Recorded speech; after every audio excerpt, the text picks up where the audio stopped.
চলছে পাল্টাপাল্টি আক্রমণ, বাড়ছে লাশের সারি, দিশেহারা হয়ে পড়ছে সাধারণ মানুষ।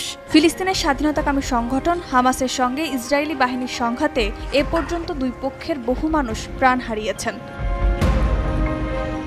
চলমান সংঘর্ষে ফিলিস্তিনিদের পাশে থাকার কথা জানিয়েছেন সৌদি যুবরাজ মোহাম্মদ বিন সালমান। চলমান অবস্থার প্রেক্ষাপটে ফিলিস্তিনি প্রেসিডেন্ট মাহমুদ আব্বাসের সঙ্গে ফোনালাপে এই আশ্বাস দেন যুবরাজ।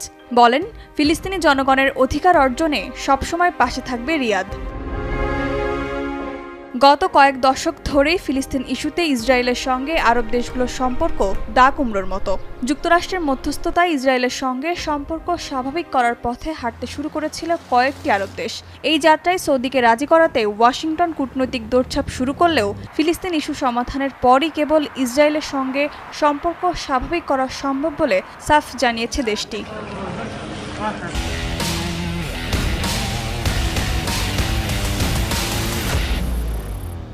পুনরায় সংঘাত শুরু হওয়া ইসরায়েলের সঙ্গে সম্পর্ক স্বাভাবিক করার সব আলোচনায় ইতি টেনেছে সৌদি আরব। সেই সঙ্গে ফিলিস্তিনিদের পাশে থাকার ঘোষণা দিয়ে আবারও মুসলিম বিশ্বে আলোচনায় সৌদি।